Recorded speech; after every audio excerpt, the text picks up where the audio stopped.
안녕하세요. 차이디입니다. 너무 오랜만에 왔죠, 여러분. 네, 제가 이번 시간에 어떤 내용을 준비를 했냐면요. 많은 분들이 중국어 공부를 할 때 보어를 굉장히 어렵게 느끼시잖아요. 제 생각에는 보어가 진짜 어려워서라기보다는 보어라는 이름 자체가 일단은 낯설고 그리고 굉장히 문법한 느낌이 있기 때문에 막연한 두려움이 생기는 게 아닐까 싶어요. 그래가지고 제가 여러분들한테 이 보어에 대한 오해를 조금 풀어드리고 싶다라는 생각이 들어서 한번 준비를 해봤습니다. 보어는 막상 배우고 나면요. 나름 정해진 틀 안에서 정해진 의미를 나타내기 때문에 의외로 보어가 오히려 제일 쉬운 부분이 아닐까라고 생각이 들기까지 한다는 이야기를 들었습니다. 이거 제가 지어낸 얘기가 아니고요. 실제로 보어를 막상 부딪혀 본 학습자분들이 그렇게 이야기를 많이 해주셨거든요. 저도 그렇게 생각을 하고 그렇기 때문에 여러분들이 보어를 본격적으로 시작하기에 앞서서 전체적으로 한번 쭉 훑어보면서 보어에 대한 감을 잡을 수 있도록 전반적으로 간결하게 한번 정리를 해보는 그런 시간을 가져보도록 하겠습니다. 이거는 여러분들이 정말 많이 좋아해 주셨던 한눈에 보는 중국어 문장 구조의 연장선상에 있다고 봐도 괜찮을 것 같아요. 그래서 그 영상을 아직 안 보신 분들은 그 영상부터 보시면서 중국어 문장 구조에 대한 감을 먼저 잡으시고 그 안에 있는 보어를 같이 한번 이번 시간에 정리해 보면 좋을 것 같습니다. 자, 그러면은 제가 지금부터 화면으로 보여드리면서 설명해 보도록 할게요. 자, 그럼 지금부터 보어들을 전부 다 모아서 한번 쭉 훑어보는 그런 시간을 가져보도록 할 건데요.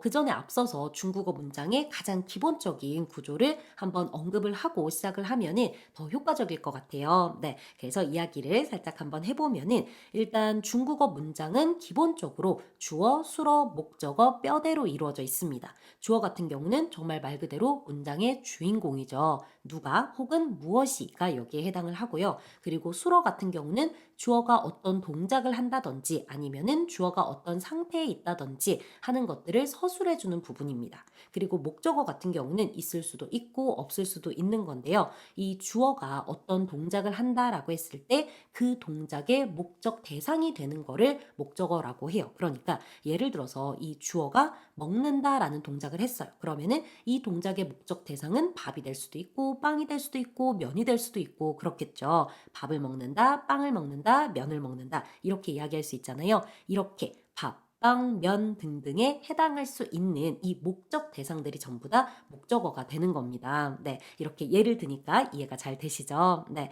자 그리고 이제 당연하겠지만 주어나 목적어 같은 경우는 주로 명사나 대사로 이루어져 있고요. 수어 같은 경우는 동사나 형용사로 이루어집니다. 이게 가장 기본적인 형태예요. 그리고 이 뼈대에다가 살을 붙일 수가 있는데 주어나 목적어 그러니까 명사나 대사의 앞에서 이 명사나 대사를 꾸며줄 수 있는 살을 관형어라고 하고요. 수어의 앞에서 수어를 꾸며주는 살을 부사어라고 합니다. 그리고 수어 같은 경우는 뒤에서 보충을 해주는 살도 있어요. 그런 살을 바로 보어라고 합니다. 우리가 이번 시간에 이 보어를 전체적으로 한번 훑어볼 거죠. 네. 그리고 이 살들에 대해서도 간단하게 이야기를 하고 넘어가자면은 관여 같은 경우는 명사나 대사를 꾸며준다라고 했잖아요. 예를 들어서 친구가 먹는다 밥을 이라고 했을 때 이 친구나 밥을 꾸며주는 게 관여인 거예요. 나의 친구일 수도 있고 어제 사귄 친구일 수도 있어요. 그리고 맛있는 밥일 수도 있고 밖에서 사온 밥일 수도 있는 거죠. 네, 이렇게 친구나 밥을 꾸며주는 이러한 내용들을 관형어라고 하는 겁니다. 네, 그리고 부사어나 보어 같은 경우는 주로 동사에 붙는데요. 동사를 기준으로 놓고 봤을 때 부사어 같은 경우는 이 동작이 일어나기 전에 알 수 있는 사전 정보다라고 생각을 해주시면 돼요. 예를 들면은 이제 먹는다라고 했을 때 어디에서 먹는지, 누구와 먹는지, 혹은 항상 먹는지, 가끔 먹는지 등등등의 의미를 더해줄 수가 있는 거죠. 그리고 보어 같은 경우는 조금 특수한 성분이에요. 우리 말에는 이제 바로 이렇게 이제 대응될 수 있는 부분이 거의 없다라고 볼 수 있는데 중국어에서는 굉장히 중요한 부분입니다. 왜냐면은 이 동작이 일어난 후에 알 수 있는 상태나 결과나 시간의 양이나 동작의 양이나 방향이나 가능성이나 이런 것들 있잖아요. 이런 세부적인 정보들을 전부 다 이 보어로 보충을 합니다. 중국어 같은 경우는 이런 세부적인 내용을 이제 보어로 보충을 해주는 특징이 있기 때문에 만약에 여러분들이 중국어 문장을 딱 봤는데 이 문장에 보어가 있다라고 한다면은 이 문장에서 가장 핵심적이고 중요한 부분이 바로 이 보어 부분이다라고 여러분이 생각을 해주시면 되는 거예요. 자, 그래서 다시 한번 정리를 한번 해보자면요. 부사어 같은 경우는 동작이 일어나기 전에 알 수 있는 사전 정보를 더해주는 거고요. 그리고 보어 같은 경우는 동작이 일어난 후에 알 수 있는 디테일한 세부 정보를 이제 보충을 해주는 겁니다. 이렇게 여러분들이 생각을 해주시면 될 것 같고, 그리고 이제 보어 같은 경우는 여러분 일반적으로 6개가 있어요. 상태보어, 동량보어, 실향보어, 결과보어, 방향보어, 가능보어 이렇게 6개가 있는데요. 일단 상태보어를 먼저 보도록 할게요.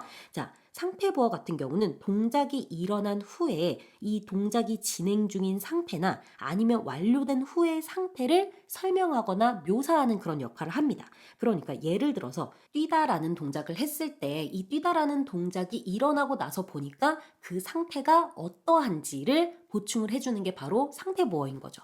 뛰는 게 빠를 수도 있고 느릴 수도 있는 거죠. 그래서 뛰는 게 빠르다, 뛰는 게 느리다라고 했을 때 이 빠르다, 느리다에 해당하는 게 바로 상태보어가 되는 거예요. 네, 자 그러면은 이 상태보어를 사용해서 어떻게 문장을 만들 수 있는지 이것도 한번 살펴보도록 할게요. 자, 일단 기본적으로 보어는 거의 대부분이 동사 뒤에 붙기 때문에 앞으로 계속 수러 자리에는 동사를 두고 예를 들어서 설명을 하도록 하겠습니다. 네, 자 수러 자리에 동사가 있어요. 그리고 이 뒤에다가 상태보어를 이제 더해주면 되는 건데 이 상태보어가 될 수 있는 거는 대부분이 형용사 혹은 형용사 구입니다, 여러분. 네, 자 그런데 이 동사 뒤에 형용사나 형용사 구를 그대로 둘 수는 없죠. 왜냐면은 예를 들어서 뛰다라는 동사 뒤에다가 빠르다라는 형용사를 더했어요. 그냥 이렇게 뛰다 빠르다라고 하게 되면은 그냥 두 개의 품사를 나란히 놓은 거밖에 안 되는 거예요. 상태보어가 될 수가 없는 거죠. 이 빠르다가.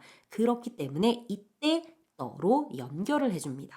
자, 관용어가 아닌데 관용어를 만들기 위해서는 이 더가 필요하고 부사어가 아닌데 부사어를 만들기 위해서는 이 더가 필요하잖아요. 보어가 아닌데 보어를 만들기 위해서는 이 더가 필요합니다. 그래서 이 더로 연결을 해주면은 바로 이 형용사나 형용사구가 상태보어가 되는 거예요. 그러니까 그는 뛰는 게 빠릅니다 라는 문장을 만들고 싶어요. 그러면은 타파오 한 다음에 뒤에다가 더로 연결을 하면서 很快 빠르다를 붙여주시면 되는 거예요.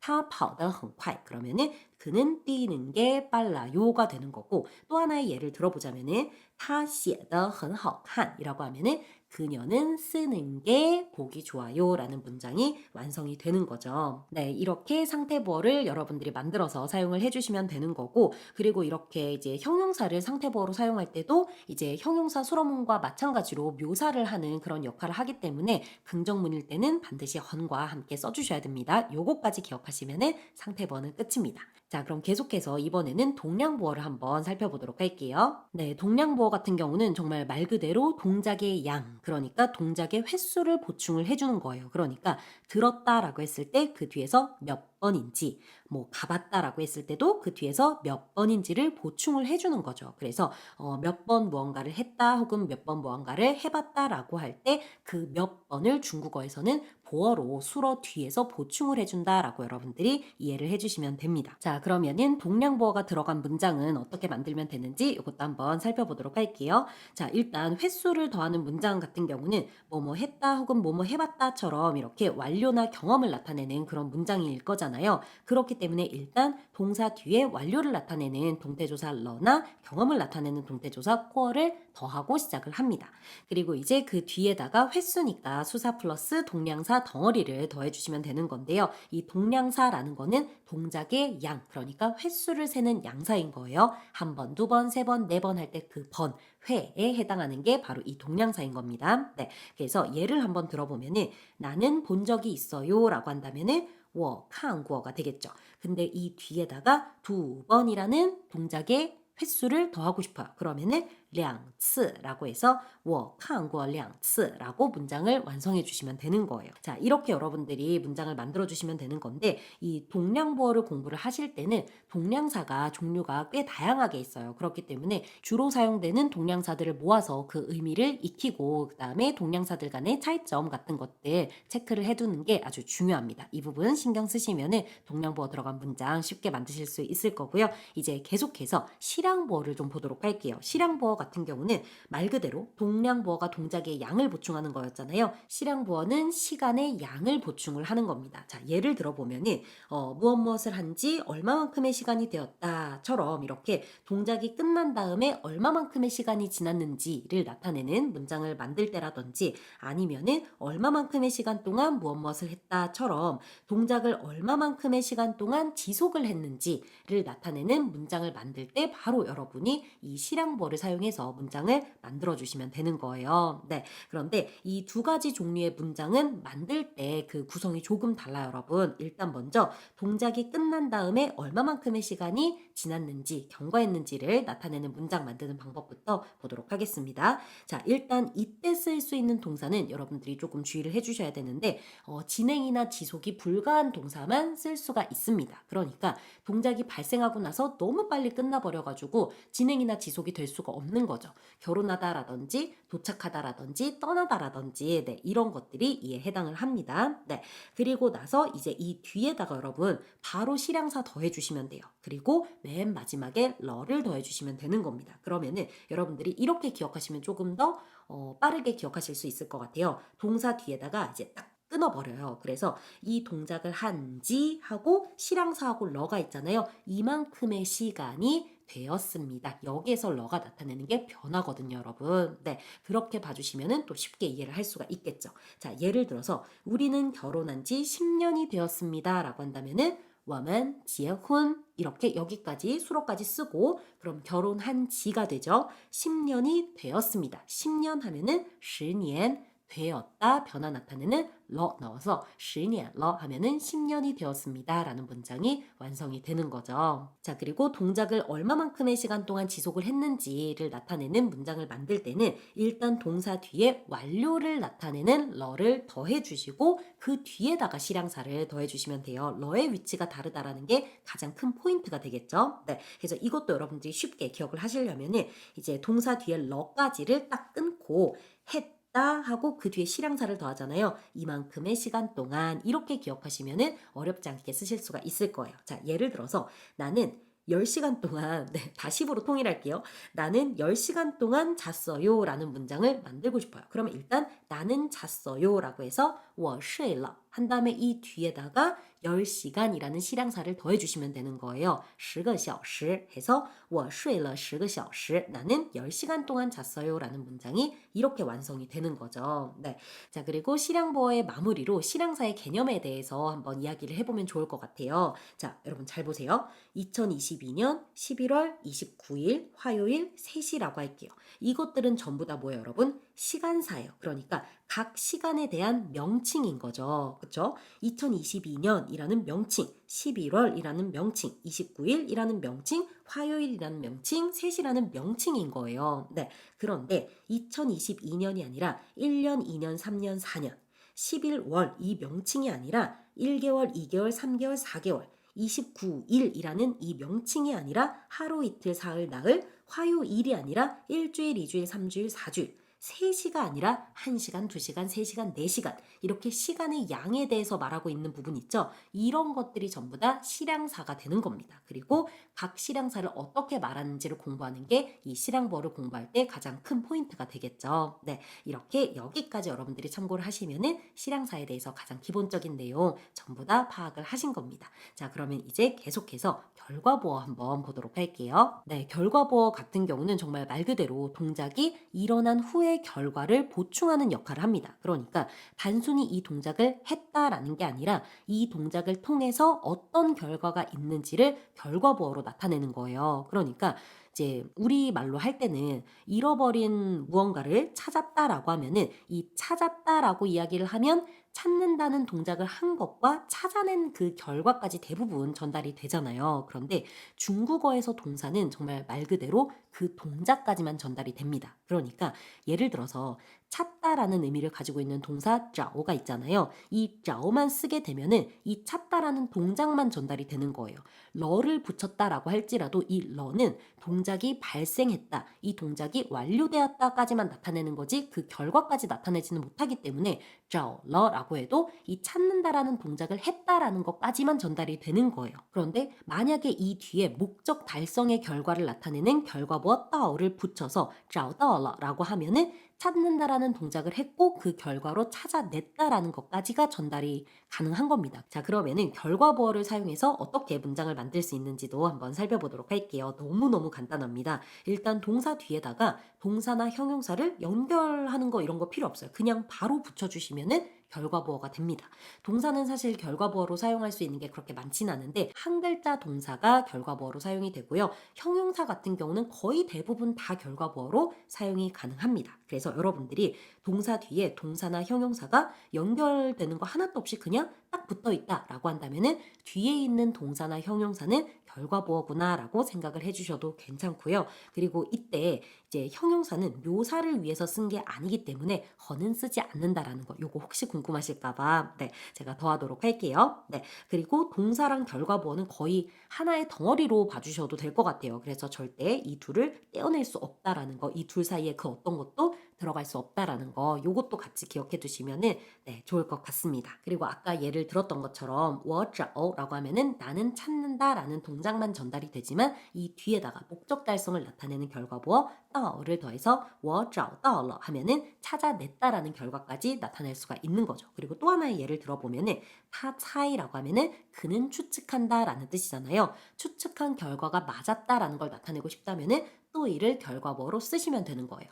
他猜对了라고 하면은 그는 추측해서 对了 맞았다라고 이제 전달을 할 수가 있는 거죠. 그의 추측이 맞았다라는 거를 전달을 할 수가 있는 거예요. 네. 그리고 이제 형용사 같은 경우는 거의 이제 대부분 본래의 의미 그대로 결과보어로 사용이 돼요. 예를 들어서 打扫干净了라고 하면은 打扫 청소를 했는데 그게 결과적으로 깐징 깨끗하다라고 해서 깨끗하게 청소했다라는 의미가 전달이 되는 거죠. 그런데 동사 같은 경우는 결과보어일 때 다른 의미로 전달되는 경우도 많아요. 그러니까 예를 들어서 见, 이 만나다라는 뜻이잖아요. 이게 결과보어로 사용이 될 때는 시각 혹은 청각을 통해서 인지하다라는 그 결과를 나타내거든요. 그래서 看了 그러면은 봤다라는 게 되겠지만 看见了 그러면은 보였다라는 뜻이 되거든요. 감각적으로 인지를 해낸 거죠. 네. 그래서 이런 식으로 다른 의미로 이제 사용이 되는 경우가 있기 때문에 결과보어를 공부를 하실 때는 결과보어로 주로 사용되는 동사들 네, 몇 개 모아가지고 네, 그 의미를 제대로 체크를 하고 문장 만드는 연습을 하시고 또 형용사 같은 경우는 거의 대부분이 결과보어로 사용될 수 있기 때문에 역시나 자주 사용되는 것들을 모아서 문장 만드는 연습해 두시는 거 이 부분이 가장 큰 포인트가 될 것 같습니다. 네, 자, 그 다음 계속해서 방향보어입니다. 이제 두 개밖에 안 남았어요. 방향보어하고 가능보어하고 남았는데 방향보어부터 먼저 보면은 이 방향보어는 사실 결과보어의 일종이에요. 그런데 워낙 방향의 종류가 많다 보니까 따로 하나의 보어로 빠져나왔다. 이렇게 여러분들이 보시면 되는데요. 이 방향보어 같은 경우는 동작이 일어난 후에 어느 방향으로 이동을 하는지 단순하게 봤을 때는 말하는 사람을 이제 중심으로 놓고 오는 방향인지 가는 방향인지 조금 복합적으로 봤을 때는 아래에서 위로 이동을 하는지 아니면 안에서 바깥으로 이동을 하는지 등등 이런 의미를 보충하는 보어가 바로 방향보어입니다, 여러분. 네. 자, 예를 들어서 뛰다라는 동작을 해요. 그럼 이 뛰다라는 동작을 하는데 말하는 사람을 중심으로 뛰어서 왔는지 갔는지 이렇게 단순하게 그 이동 방향을 나타낼 수도 있는 거고 아니면은 뛰어서 나갔는지 뛰어서 내려왔는지 이런 식으로 조금 더 복합적인 방향을 보충을 할 수도 있는 거예요. 네, 이게 바로 방향보어입니다. 자, 그리고 방향보어는 제가 방금 여러분들한테 말씀을 드렸듯이 단순 방향보어가 있고 복합 방향보어가 있는데 단순 방향보어는 동사 뒤에 라이나 아니면은 취를 더해서 단순하게 정말 오는 방향인지 가는 방향인지를 더하는 거예요. 이때 이 라이나 취가 단순 방향보어가 되겠죠. 네,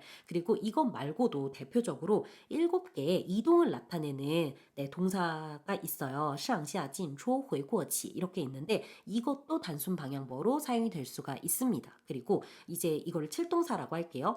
이 칠동사가 그냥 동사로 사용이 되고 라이 혹은 취가 뒤에서 방향보어로 단순 방향보어로 사용이 되는 경우도 있습니다. 요거까지 여러분 참고를 해주시고 복합 방향보어 같은 경우는 말 그대로 복합적인 방향을 보충을 해야 되잖아요. 그렇기 때문에 칠동사 뒤에다가 라이 혹은 취를 더해서 복합 방향보어를 만듭니다, 여러분. 네. 자, 예를 들어서 他跑来了라고 하게 되면은 그가 뛰어왔다라는 뜻이 되죠. 그러니까 뛰다라는 동작을 해서 단순하게 오는 방향으로 이동을 한 거를 나타내는 거예요. 그런데 他跑进去了라고 하게 되면은 그가 뛰다라는 동작을 해서 들어갔다라는 복합적인 그런 이동 방향을 보충을 해줄 수가 있는 거죠. 이렇게 단순 방향보어, 복합 방향보어가 있다라는 거를 여러분 기억을 해주시고, 그리고 이제 우리말 같은 경우도 나가다라는 말이 안에서 바깥으로의 이동을 나타내기도 하지만 무언가를 지속해 나가다라는 그런 파생 의미로도 사용이 되기도 하잖아요. 이것처럼 중국어의 방향보어도 다양한 파생 의미가 있기 때문에 이것까지 추가적으로 여러분들이 공부를 해두시면은 나중에 정말 재밌게 중국어를 사용하실 수 있을 거예요. 자, 그럼 이제 드디어 마지막 가능보어입니다. 가능보어는 정말 말 그대로 가능성을 보충하는 보어겠죠. 네. 그래서 동작의 결과나 방향의 가능성의 의미를 더할 수도 있고요. 아니면은 동작 자체가 실현될 가능성이 있는지 없는지 객관적으로 나타낼 때도 이 가능보어를 쓸 수가 있습니다, 여러분. 네. 그래서 좀 특이한 게 뭐냐면은 동사 뒤에 결과보어나 방향보어를 더할 수가 있잖아요. 이 결과보어나 방향보어를 가능보어로 바꿀 수가 있어요. 네. 그래서 여러분들이 예를 들어서 找到了 하면은 찾았다잖아요. 이 찾았다를 찾아낼 수 있다라는 의미로 바꿀 수 있고요. 그 다음에 回来了 하면은 돌아왔다잖아요. 이거를 돌아올 수 있다로 바꿀 수가 있는 거예요. 자, 어떻게 바꾸는지 지금 바로 알려드리도록 할게요. 자, 동사 뒤에 결과보어나 방향보어가 있어요. 그러면은 이 동사랑 결과보어 혹은 방향보어 사이에다가 보어를 나타내는 구조조사 뭐 있죠, 여러분? 맞습니다. 이번에도 또 이 너를 사용할 수가 있어요. 이 너를 넣는 순간 이게 가능보어가 돼버립니다. 그래서 找到了 하면은 찾아냈다가 되잖아요. 找得到 하면은 찾아낼 수 있다가 됩니다. 가능성이니까 당연히 러는 쓰지 않겠죠. 네. 그리고 回来了 그러면은 돌아왔다가 되겠지만 回得来 하면은 돌아올 수 있다가 되는 거예요. 이렇게 너 하나로 결과보어와 방향보어를 가능보어로 바꿀 수가 있게 됩니다. 그리고 만약에 결과보어랑 방향보어 없이 이 동작 자체의 가능성의 의미를 더해주고 싶다라고 하신다면은 결과보어나 방향보어 대신에 이 려를 더해주시면 됩니다. 여기가 정말 중요한 부분인데 러가 아니라 려로 읽어주셔야 돼요. 네, 그래서 买得了라고 하게 되면은 살 수 있다라는 뜻이 완성이 되는 거예요. 네, 여러분 잘 보셨나요? 생각보다 정말 보어가 어렵지 않다라는 거를 느끼실 수 있었으면 좋겠습니다. 물론 제가 여러분들한테 지금 보여드린 거는 보어의 극히 일부분이에요. 그러니까 이제 해당 보어가 이제 문장 안에서 어떤 의미를 나타내고 가장 기본적인 긍정문은 어떻게 만드는지를 제가 간략하게 설명을 해드린 거고요. 이 외에도 여러분들이 보어를 공부를 하실 때는 목적어의 위치를 어떻게 해야 하는지, 그리고 부정문과 의문문은 어떻게 만드는지, 그것도 나름의 규칙이 있기 때문에 각각의 보어별로 그런 것들을 여러분들이 디테일하게 공부를 해주셔야 되고, 이 외에도 추가적으로 배울 것들이 나름 너무 많다고는 할 수는 없지만 아주 적다고는 할 수 없는 아주 적정량이 있습니다. 그렇기 때문에 이번 영상은 여러분들이 보어를 본격적으로 공부하기에 앞서서 워밍업을 하는 그런 시간이었다라고 생각을 해주시면 될 것 같고요. 보어에 대해서 정말 하나도 빠짐없이 꼼꼼하게 알아가고 싶다라고 하시는 분들은 차준비 문법을 들어주시면 될 것 같습니다. 네, 자 그러면은 이번 영상 여기까지 하도록 할게요. 다음 시간에 또 보도록 하겠습니다. 안녕.